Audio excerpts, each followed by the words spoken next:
I glued up these legs for some shutters that I'm building for a client, and I glued this up about late morning yesterday. It is now currently the following day, and I'm a little worried because the glue, there's parts that don't seem as if they have cured properly. A lot has, where it's clear and well, brown, but it doesn't have a hazy, milky look. Other parts of this, I mean, with this amount of time, it should be dry, it should be cured. But there are patches and parts where it was thicker that it did not cure and or dry properly. My concern is that the joint inside between the two boards, if that has happened, any of that process has happened inside the board, it's no bueno. Basically, the joint might be compromised. A lot of it looks good. I think what I'm gonna do is I'm gonna take the clamps off because it's been forever, and that way I can at least see if there's any separation between the boards. And if there isn't, I'm just gonna let it dry for the rest of the day. If you were to freeze glue and then try to use it, it ends up with this kind of chalky, milky look. I don't know if it's the oils in the Spanish cedar. I did have another piece that was a challenge that did not adhere as quickly as I thought it would, so I had to re-glue that piece. It is holding.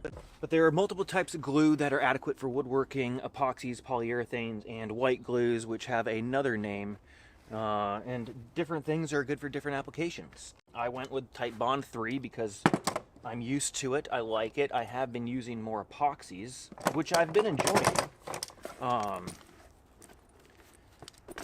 But I decided just to go with the regular old school wood glue. Well, not old school because it's a more modern version. I'm babbling. So, what I'm gonna do is just let this dry and see how it looks here midday, late day. I guess I'm not gonna mill it up yet. I'm not gonna scrape off the excess glue because I want to see what it does. Which is a bummer because I really wanted to mill these pieces up and get this gosh darn thing done. I've been working on these shutters for way too long, much longer than expected, which is, you know, par for the course with construction, especially custom, especially historical. And I always underestimate how long painting takes. It is a time-consuming process to do it right. To do it right, it takes time and patience. Where obviously that was not done before, which is why I'm redoing these a few years later after this house was remodeled and supposedly all these windows had already been repaired and repainted. But there was glazing falling out, just wood falling apart, paint not scraped before being painted, all those things. All right, moment of truth. They stayed straight. That's good. Well, I'm hopeful. I think, fingers crossed, this glue's gonna dry up and eliminate my worries. So I guess in the meantime we can go work on the panels. Ooh, we do have one more glue up to check because one of the panels, I discovered a crack in the wood that I couldn't see until I planed the wood off. After sending it through the planer, I found a crack right through. I mean, I've never really seen anything quite like that. That's not true. I've seen stuff like that, but I was surprised to see it, and so I had to rebuild a panel. No biggie. Let's go check on it. All right, so get this loosened up. Simmer down now. What do we got? Similar. Can you You see the, I would expect this to be a little more dried. I did glue this up later in the day. I'm definitely not messing with this yet, because I want to make sure it's fully dry to make sure it has full strength before I start putting any pressure on this joint. After all that work, I don't want to mess it up. So we're going to let that dry. This puts a kink in our day. I was going to make a video about building these shutters. What are we going to do now? What shall we talk about? 41. This is not where I thought I would be at 41. A carpenter, a woodworker, working with my hands. I thought I was going to be an inventor, an explorer, all these things that little kids dream of. But I got into the trades because I needed to pay my bills. I had dropped out of school, and the process of building things always intrigued me. And it seemed to be one of the better paying jobs that I could get without a college degree in this small mountain town that was based on tourism. So I could go work as a server or a bartender, which I tried out for a few months, and not my cup of tea. I prefer to work out with materials in nature, and it just wasn't right. I used that actually. I used bartending as a bridge to get from employment to self-employment. And those first few months were challenging, as I probably only made $4 an hour. I underbid drastically this stair project, and man, it threw me for a loop. But holding on to my morals and my beliefs and my ethics and all that, I worked through it. I canceled a trip I was supposed to go on. I bought some tools that I needed, but not all the tools that I needed, hence why it took so long. And was working at some points until 2 or 3 in the morning, pounding energy drinks just to get this project done on deadline, because I underestimated it so drastically. So, and although I had underbid this project drastically and was making $4 an hour, I still did my best work. Long days, exhausted, quite overwhelming, and discouraging at times. But I stuck to my guns, got the job done, did it as well as I could, and there was this other craftsman on the project. He was doing a lot of the masonry work, some of the rough framing, all around great craftsman, and talk about hardworking, just an inspiration. Well, he took notice of my hard work, dedication, and airplanes ruining the audio. Working alongside this other craftsman, he took notice of my hard work ethic and attention to detail and willingness to work ridiculous hours to get the project done. Well, this project finished up, didn't think much of it, and I started getting worried. I was like, where's the next work gonna come from? I don't know. But I got a call from this guy, and he said, we got some framing to fix. He was brought on this project. It was a spec condo, 3 spec condos. I think they were about $1 million a pop, and back then in this area that was quite a bit. High profile project in the town, and the framers messed up royally. I'm talking parapet walls, 4-foot parapet walls, like 5/8 out of plumb. Structural exterior walls of this building that were over an inch, I think 1 5/8 inches in some place, out of plumb. These little bump out framing columns that were just drywall wrapped going down hallways. Talking 6 inches, a 6-inch bump out that was 3/4 inch out of square from the wall. That stuff looked terrible. What the heck, framers?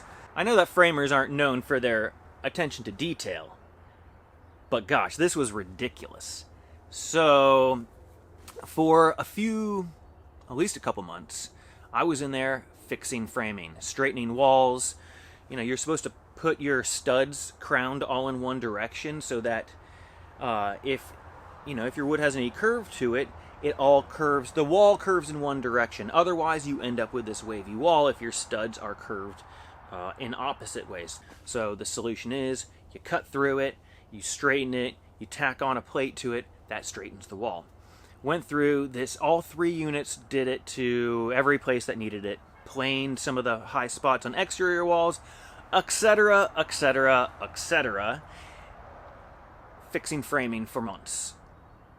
Then the trim crew came on. Wait, reverse. Then we switched to putting on brackets.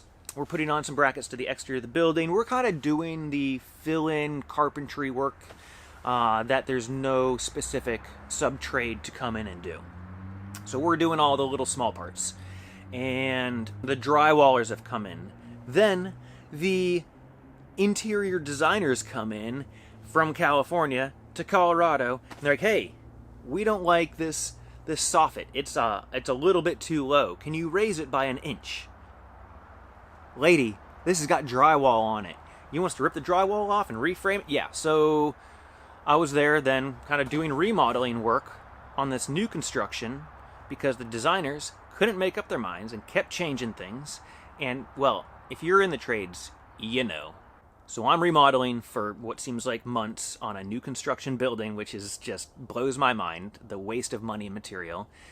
Then the trim crew comes in. And this is where things get exciting for me. Because they needed a hand. First it was, hey, help bring this in. And, you have a great attitude and a hard work ethic, and that will get you so far in the trades. Well, truthfully, that will get you very far in any industry. Work ethic and a good attitude. So I start kind of helping these guys out here and there, and as is my nature of being curious, I start asking them questions, as I do with many trades. But I really like the finish side of things. These beams that had these special lock miter joints that clipped together, so it was a perfect miter on the exterior, but it was more structurally sound than just 2 45-degree angles. That was neat. I'd never seen that. They were putting up panel walls with all sorts of neat techniques and tools and stuff I'd never seen, which was absolutely incredible. So I started helping them out, which, getting in their good graces, each one of these woodworkers had their own shop. So they'd go off and they'd build the parts, and then they'd come together, deliver, and install together. I would help them with the install, and then after this project wrapped up, they would occasionally call me, and I would help them out on their projects, whether it was being a sanding monkey and just sitting there sanding forever, or helping install cabinets, running some long material through a table saw. It was just great to get this experience in their shops, as well as the on-site install aspect of it. And that just kind of led me down the path of the more finished side of things. Now, I did take a detour with the Handyman Company and a detour with a little bit of videography, but those are other stories. This story is about craftsmanship and working in the trades, and, well, is it worth it? Which, I've had some frustrating times, like starting a business. Not knowing what I was doing, I didn't know what I didn't know about business, which was a lot. I dropped out of business school before, not thinking that I needed any of that, and still looking back upon it, most of it unnecessary. You can learn most of business stuff through a few dozens of YouTube channels, some online classes. A lot of it is just trial and error, getting out there and testing. But there is also a process and procedure to do it properly. All right, where was I? I got distracted, got some coffee, figured out what to do while I'm letting that glue, see if it actually dries up and cures. We had a little bit of touch-up paint to do here between these louvers. There's little bits that I didn't get to with the big brush. So we got a couple of artist brushes to get into the details and get that work complete. Hopefully the glue will dry. So what was I talking about? I was talking about business. I was talking about what it was like to start a business, how I didn't know what I didn't know, how experience can be a great way to learn business outside of an education system or in lieu of a education system. I feel as if the education system, especially when it comes to business, is very, well, I should say self-employed, small business versus business management. That maybe the degree is good. One of the best things about colleges and the level of college you go to is the connections you get through your college. And that is one of the, it's not the education you get in school, it's the connections you get, and that's where people get those high-end paying jobs. Now here in the trades, it's similar, you know, it's about who you know, who you've worked with, who's seen your work and experienced the way you work, because that is just as, if not more important than the work you do. It's showing up on time, having clear communications, which reminds me I need to text a client. And we'll keep you in the loop about the door, period. Have a wonderful weekend. Okay, now that that's done, clear communications, hard work ethic, doing the best work possible, don't be lazy about it, and yeah, have enthusiasm, have professionalism, etc., etc. That is the way to get ahead in the trades. Now, there's other ways to start the business that I learned with the Handyman Company, because that was a more of a I was looking to scale that company more. I was actually looking to take it national, if not international, as a handyman business, franchised, but that again is another story.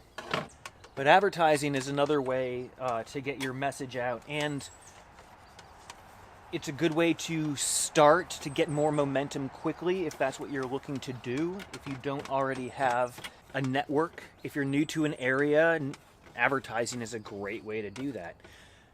Now there's a lot of hurdles to that when it comes to having good branding, having a clear and concise message, and all those other aspects of business that we are not going to go into right now, but will at some point.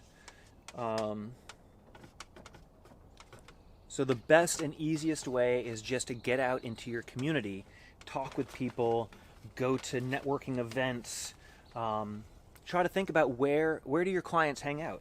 I mean, do you have high-end clients? Maybe go to the high-end bar in town, hang out, do some paperwork during happy hour. Maybe you might end up striking up a conversation with that guy to the right or left of you, and guess what? He needs work, and he's high-end clientele because he's at that high-end bar. I need a paintbrush.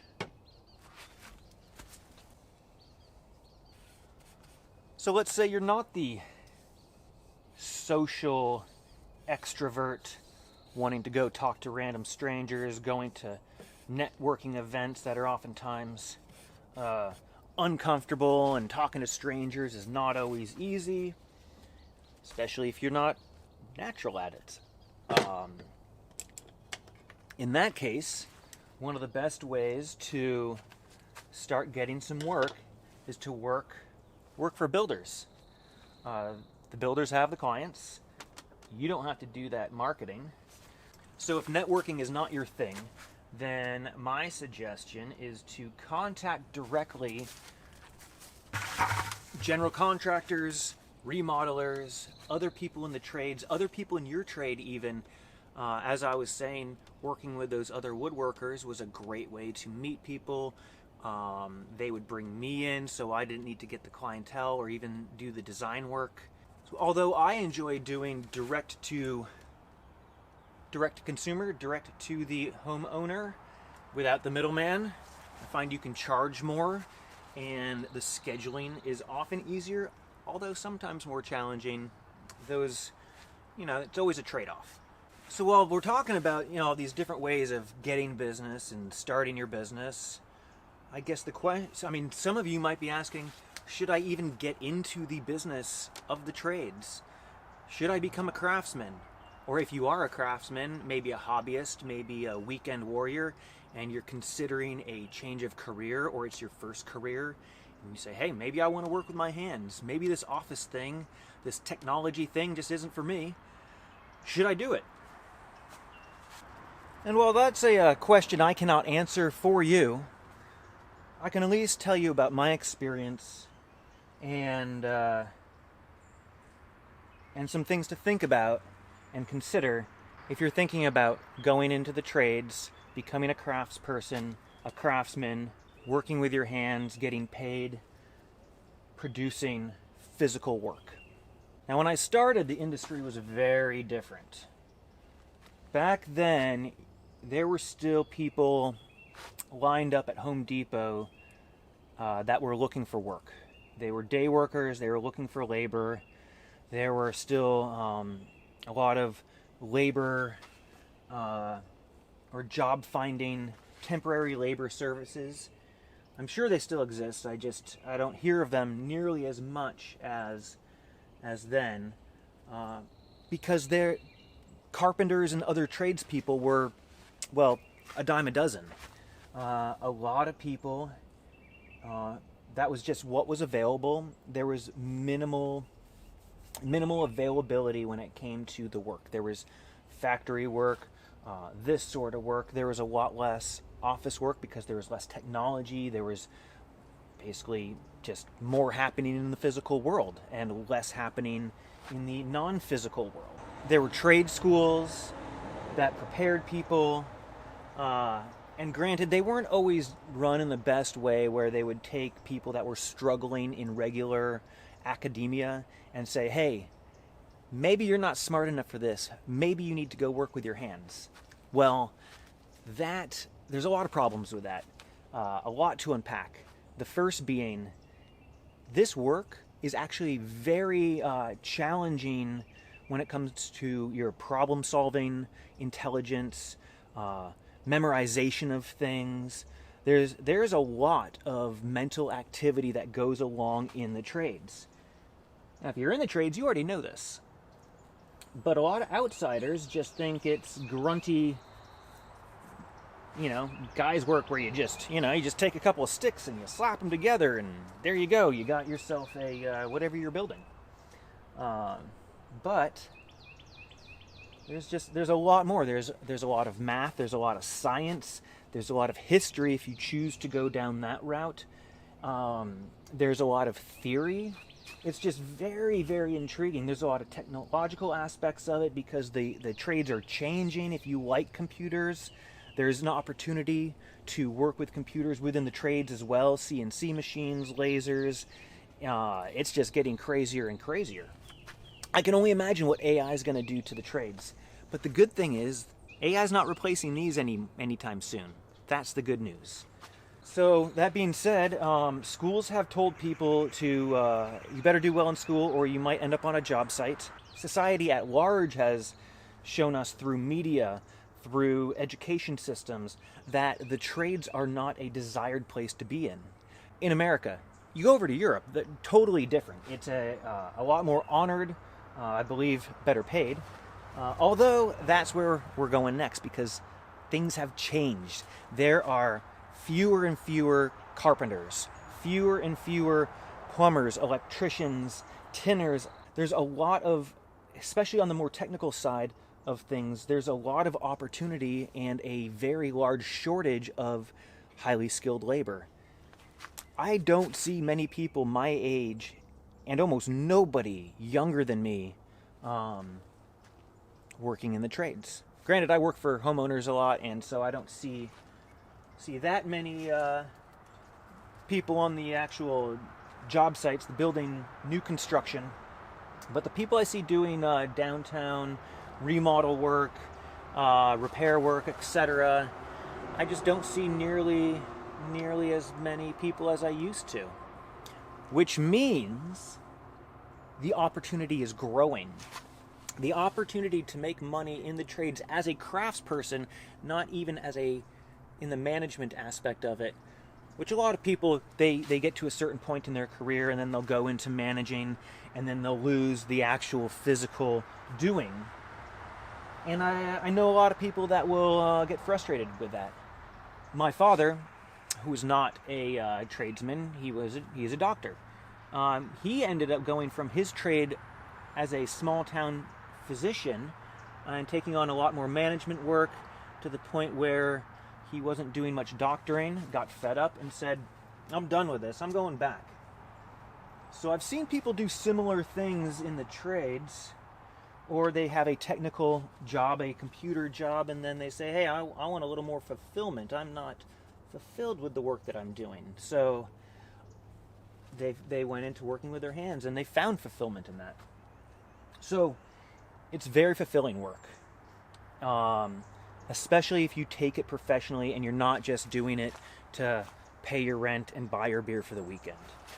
If you actually take this as a career, there is a lot of opportunity for fulfillment and making a good income, making a good living for you and your family. And that opportunity is going to just continually grow, as I believe the average age of an electrician, I think I heard, is over 60. Who's gonna fix your electrical when they all retire? There's not many people left once these people retire, and we're gonna have it's gonna be a real challenge to get things taken care of, and you're gonna be paying these people a lot of money. So if you are considering it, there's a lot of financial upside in this as we move forward in the trades.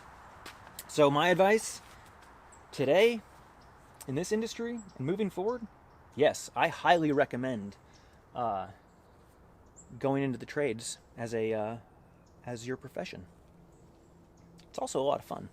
So if working in the trades is something that interests you, or just craftsmanship in general is interesting for you, and you want to develop your skills and your knowledge around this industry and the tips and tricks that I've learned along the way, and share that with a community of other people, I'm starting and launching a community for craftsmen, for woodworkers, for carpenters, for makers, for builders, for fixers, for all the people that like this conversation about tools, techniques, tips, tricks, the industry, all those things. So down below I've got a link for a school membership, which I'm going to put some fun behind the scenes, some extra knowledge videos. We'll probably build some courses, maybe put some plans on there. From what I understand, it's a great platform to have community, to have conversations, to talk, to help each other, to develop our skills and our trade and our businesses if you're in business or want to be. So it's affordable. It's only $7 a month. The link is in the description. So head on over there, and I'll see you at the Toolshed School community. Have a great day. See you over there.